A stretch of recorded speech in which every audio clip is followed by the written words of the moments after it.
2022 has been a positive year for the auto industry with some strong and exciting launches.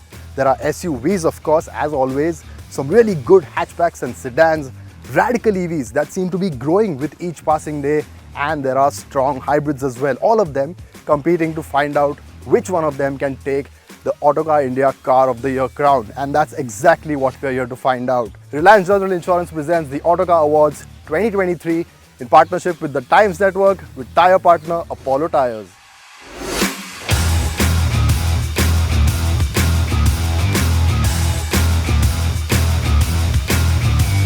The 24 cars will also be joined by other cars that went on sale and will compete for category awards. But to qualify for Car of the Year award, every contender must comply to the following rules. First, the car has to be launched in the past calendar year. Second, the car has to be homologated for India. Third, the car has to be available to private buyers. And fourth, the car needs to have significant powertrain, interior and sheet metal changes. Naturally, the cars will not be competing against each other, but will be judged primarily on their fitness for purpose by an eminent set of jurors. Narayan Karthikeyan, the fastest Indian. Manvendra Singh, automotive historian. Hormuz Sorabji, editor, Autocar India. Renuka Kriplani, editor, The Autocar Show. And Shapur Kotwal, deputy editor, Autocar India. And here's what's needed to be Car of the Year according to them.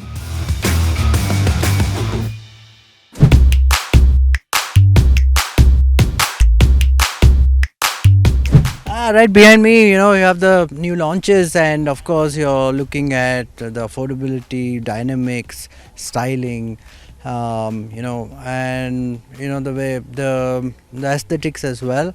So it'll be interesting to go head to head and see which comes out on top. Well, I've been in the jury team from the beginning of this Autocar Award, and I've seen the graduation of how things have changed in India, how the industry has developed, how people's choices have changed. And at the end of the day, is the customer who really dictates what is needed in the terms of his automotive needs. And that is what has to be the industry's mainstay. And I feel the Car of the Year award is basically catering to that. Something that's really a game changer as far as the technology goes, as far as the product goes, in that sense. And clearly it's got to be of value to the consumer. That's the most important thing. For me, Car of the Year has to embody quite a lot of features unique to our market. Big things like value for money, comfort, spaciousness. It has to pack in a lot of features. And of course, looks also matter. So yeah, it needs a lot of things. But I think above all, it really has to be something that stands head and shoulders above the rest in its segment. So the Car of the Year is that car that lifts the level in any segment. It's the one that breaks out and tells you that this is the best car launch during the calendar year. It's the one that makes the biggest difference, the biggest leap forward. The jurors spent time with all the cars to get a closer look at each offering before heading out for a spin on the Aruvani Grid racetrack in Bangalore.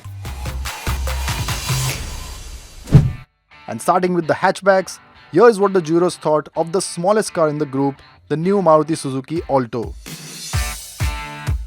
Yeah, well, definitely a better product in many ways. It drives better, the engine's good, it feels more solid and sorted. But I think what's happened also, the price has gone up. And that ultra affordable element of the Alto is also missing. I feel it's still maybe Maruti is not selling so many of them, but I'm sure they've got a strong following for such a car. Yes, this is the most affordable car in India today currently, but maybe customers should be given a bit more.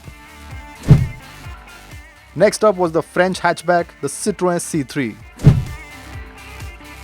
I think to sum it up, it's a well put together car, and for a new brand to make an impression in India, I think that it has all the right bits. So typical French flair, wanting to do something differently, and yes, they have. There are a lot of cheap parts, and yes, you can tell this is a budget car, but reasonable enough packaging and some nice design features. Next was the new and improved Maruti Suzuki Baleno. I think it looks a little bit more premium now. It's packed in a few more features as well. Drivability, it's a nice car for a city commuter. It's a nice hatchback that's got enough space. And the new Baleno is so much better in many ways, whether it's connectivity, whether it's features, whether it's small things like quality, and it just drives so much better. Following it was its sibling from Toyota, the Glanza. Well, I would say it's more a Toyota than it's a Maruti, but for some reason its fit and finish is very good. It's really, lifted the game in terms of feature. It feels richer. Next up were the sedans, starting with the Skoda Slavia. It's a very complete car, lot of space. I think the engines are really strong. Ride is phenomenal. As far as driving goes, there's no better sedan. So I think really this has been an outstanding job. This one, it's just a baby Octavia. It's taken it up to the next level. The Rapid was a good car, but this one has just taken it up to the next level. Similar to the Slavia was the Volkswagen Virtus. Well, I think the build quality is definitely there. Volkswagen legendary for its build quality and its lasting power. But this is a nice car. I mean, looking at its style and its thing, value-wise, maybe a little pricey, but then I guess you get German technology for that price. You've got the punch. It's really enjoyable to drive, and from behind the wheel, it's a great experience as well. Plus, you've got good enough backseat space, so I think this has got a great mix of everything. Next was the sporty looking C-Class in C300D, guys.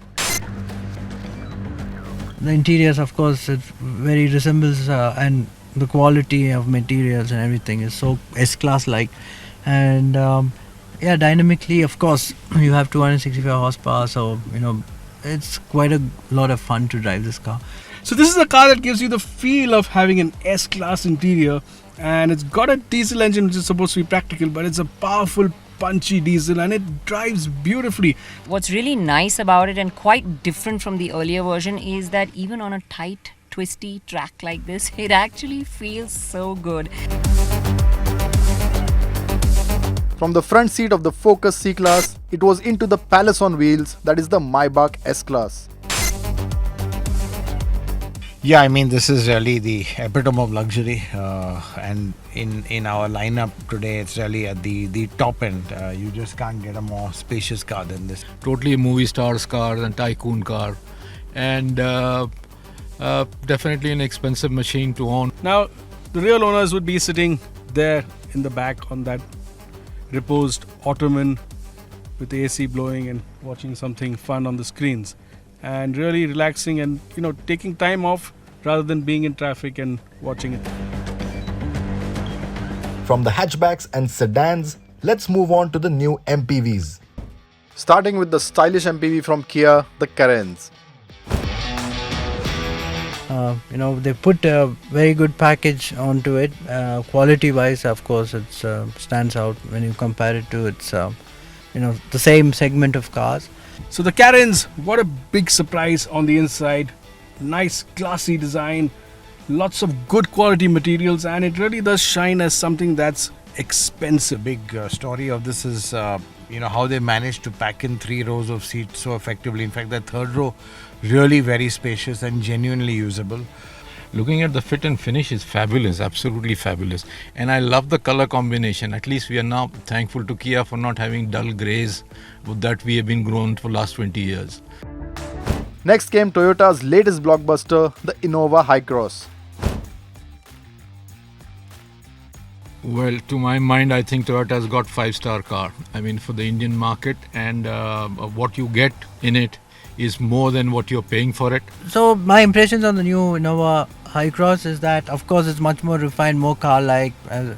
As you said rightly, the monocoque makes a big difference in terms of chassis stiffness, and they've arrested that the role of the car and so on. And Very strong reasons to buy this car. One of them, that strong hybrid, which for a car in this segment is important because everybody's looking for efficiency and economy and mileage, and they can get a really good value out of that extra money that they're spending on this car. All in all, this car has so much more comfort, so many more features, and is so much more nimble and easy to drive that wow, this is an all new level, and yes, a very strong contender for car of the year. Toyota, which really was arrogantly didn't want to give a sunroof, has given a massive panoramic sunroof this time. You've got new hybrid tech, that's really the talking point, and overall a lot many more features. Unsurprisingly, and like every year, the SUVs outnumbered all segments. First up, Maruti Suzuki Brezza. So much nicer on the inside. Those hard and sharp plastics, they're not there anymore. The creaky plastics, it feels much more plush. I think the hybrid tech is really what is the key differentiator here, and it kind of makes up for the fact that they have no diesel, and makes up very well in fact, because it's hugely fuel efficient. So what was once a value offering is now quite pricey. So that takes away from what was the great USP of this car. It's kind of a jack of all trades, master of none kind of thing.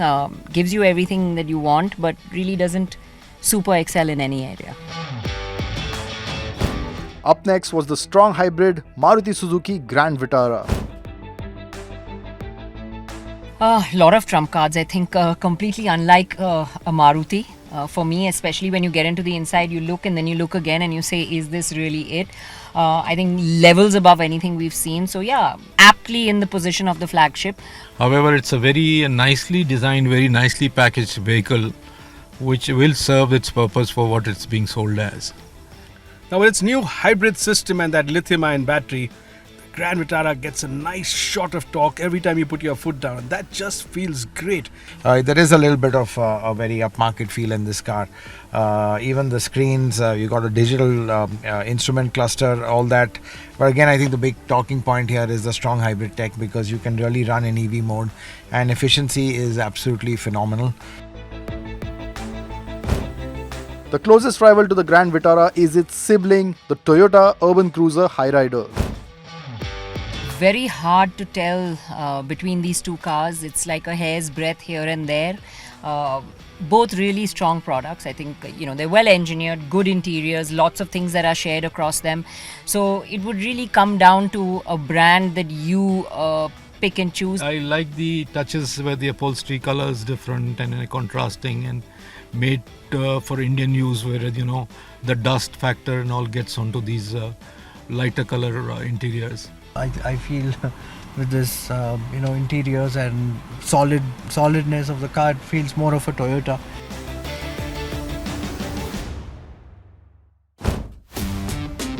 Next up was the much popular Big Daddy Mahindra Scorpio-N.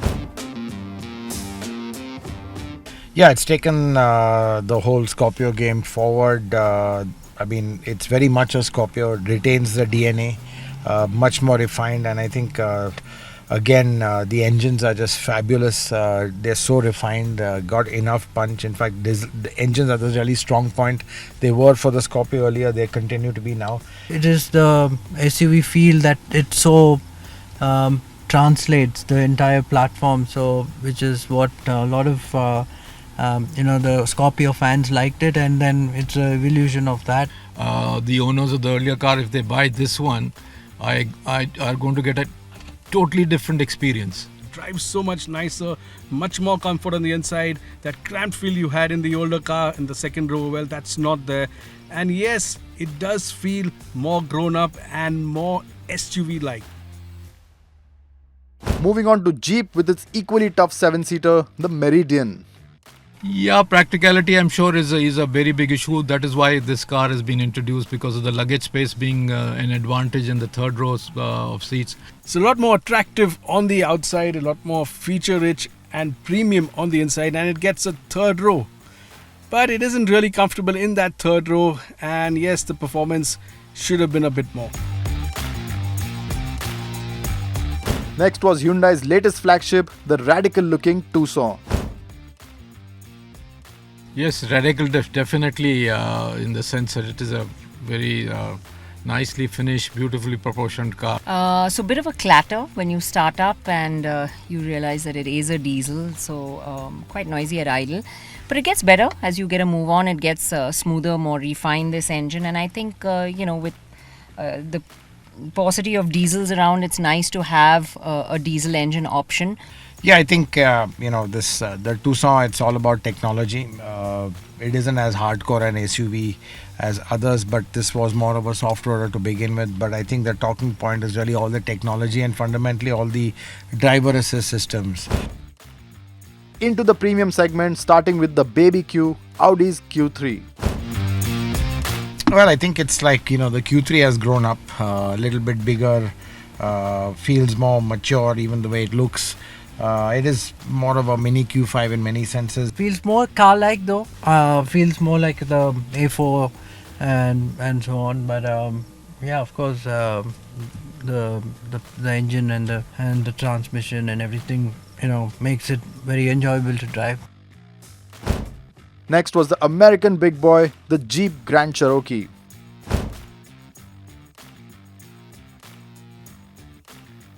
The only thing that I have against this car is its price. Otherwise, I'd buy it tomorrow. It's such a good car. I mean, it's phenomenal driving it both, and I was quite surprised the engine is so peppy. After driving a couple of the smaller compact SUVs, you come into this and you feel, that dominance, that king of the road feeling that you get, and that's something that the Jeep Grand Cherokee offers in good measure. So I think local assembly coming in with a 2-liter engine, they've managed to get it priced more competitively than some rivals. It drives quite well. Of course, it's got very hardcore DNA, off-road DNA, and I think that's really what this is about. But how often people are going to use that, I don't think very often.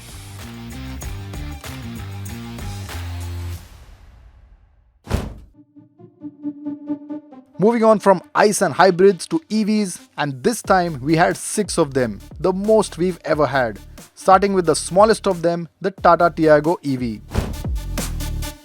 Bringing this car, most affordable one as well in India, very nicely put together, and no compromises in terms of quality and so on. From the Nexon EV, feels pretty similar.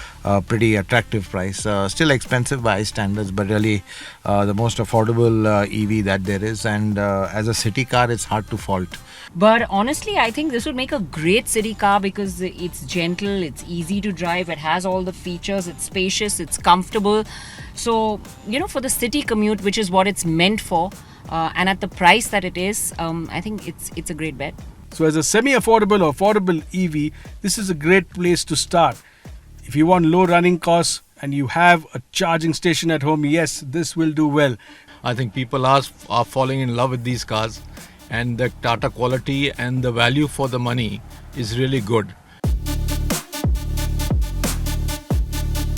Next up was the EV filled with quirks, the BYD Atto 3.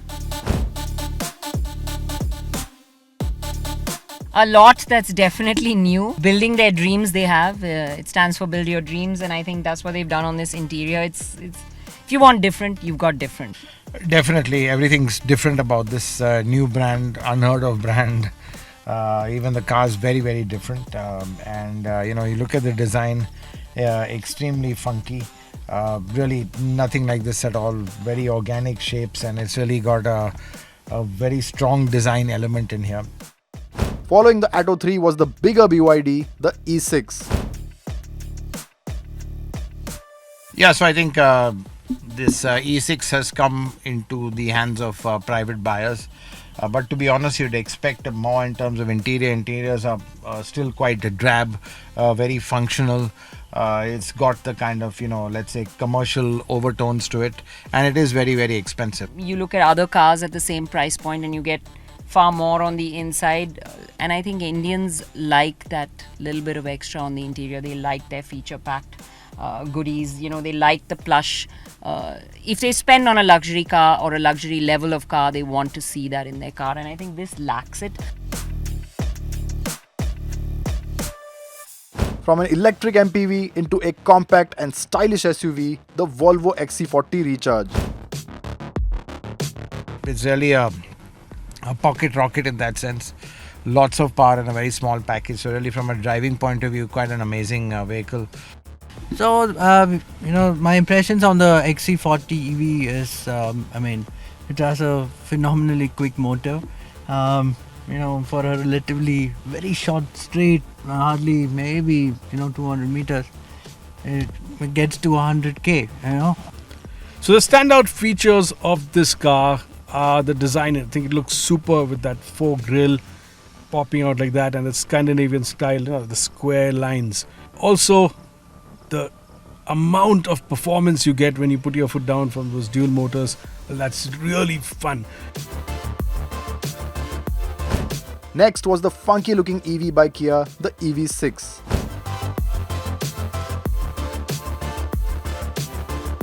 A company that started just a few years ago is now leading the pack as far as styling and technology is concerned.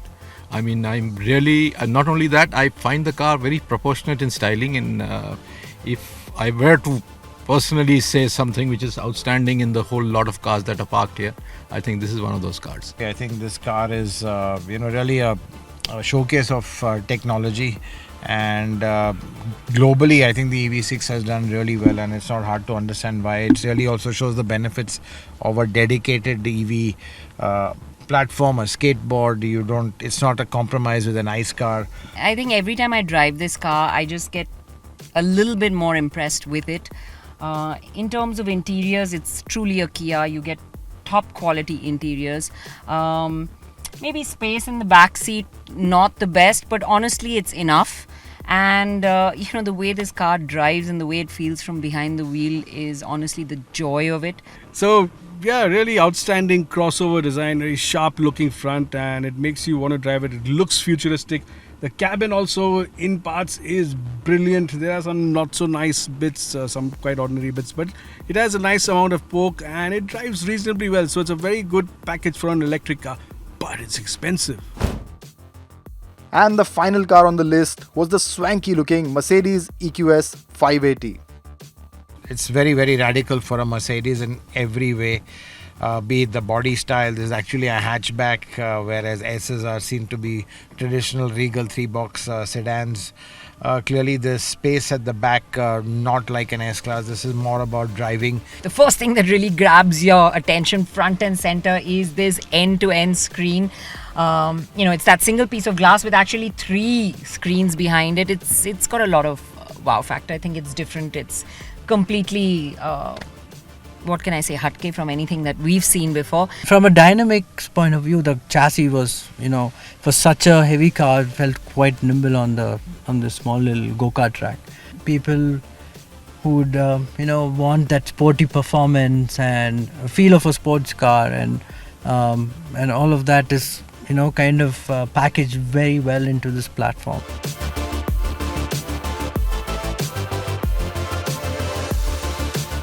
And that marks the end of the Car of the Year 2023 jury round. You've heard what the jurors had to say, but we would also like you to take part. Head on to autocarindia.com and vote for your pick of the year and win a chance to present the Viewer's Choice Award yourself at the Autocar Awards 2023. So, get voting.